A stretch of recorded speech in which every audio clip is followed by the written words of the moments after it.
फरमाते हैं कि बच्चे थे घर में 6-7, गुर्बत थी, काम मिलता कोई नहीं था। और मैं काम चोर नहीं था, काम ढूंढता था, पर अल्लाह की कुदरत के काम नहीं मिलता था।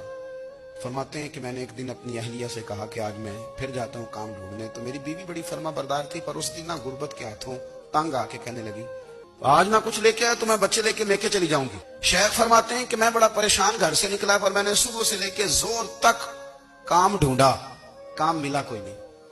तो मेरे दिल में ख्याल आया, चलो काम नहीं मिलता तो अल्लाह अल्लाह तो करे ना, चलो बंदों की मजदूरी नहीं मिलती तो रब करीम की इबादत ही करते हैं। फरमाते हैं कि मैंने ना फुरात के पानी से वुजू किया, नहर के। शदीद धूप थी, साथ रेत थी और रेत तप रही थी। मैंने अपना रुमाल वहीं मुसल्ला के तौर पर बिछा लिया और फरमाते हैं कि जोर से लेकर असर तक नमाज पढ़ी। धूप भी पूरे जोर पे, पर मेरे सजदे का ज़ौक़ भी पूरे जोर पे। फरमाते हैं सूरज भी चमक रहा है और रब की इबादत का ज़ौक़ भी पूरे जोर पे। मैं सजदा करूं तो फिर मेरा उठाने को जी ना चाहे।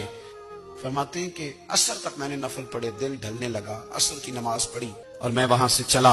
अब मैं जब निकलने लगा तो दिल में ख्याल आया कि छोटी छोटी दीवारें हैं घर की, बगैर कुछ लिए जाऊंगा तो बीवी दूर से देखेगी तो शोर करेगी कि फिर खाली हाथ आ गया।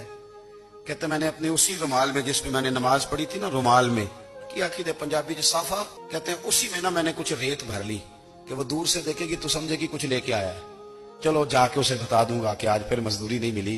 कहते हैं वो रेत लेकर जब मैं घर में गया तो पहले बीवी दरवाजे पे खड़ी होती थी, पूछती थी खाली हाथ आ गए हो? आज मैंने देखा तो है ही कोई नहीं। फरमाते मैं अंदर दाखिल हुआ, सलाम लिए, कोने में मैंने वो रुमाल रख दिया और मैंने आवाज दी कि भली मानस कहाँ हो?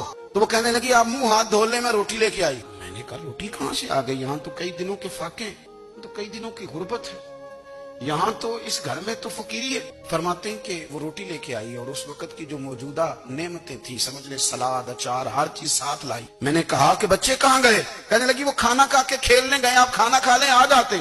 खाना उसने चुन दिया। मैंने हैरत अंगेज लहजे में सारी नेमतें अपने दस्तरखान पे देख करके बीवी से पूछा ये कहाँ से आया खाना? बच्चों को तूने कहाँ से खाना खिलाया? ये सारा कुछ कैसा है? कहने लगी पता नहीं आज आप किस करीम की मजदूरी करने चले गए थे, पता नहीं किस करीम की, मेरे घर में तो इतनी नेमतें आई हैं कि मुझसे संभाली नहीं जा रही, इतना अनाज है, इतना गंदुम है, किस करीम के दरवाजे आज चले गए थे? ये कहते कहते वो उठी और उठ करके कहने लगी पहले बड़ा कुछ आया था, अब क्या ले आए? और जा करके ना उसने वो रेत वाला रुमाल खोला। कहने लगे मैं तो लेके आया था रेत, तो मेरे रब ने उसे भी सोने और हीरे बना दिया था।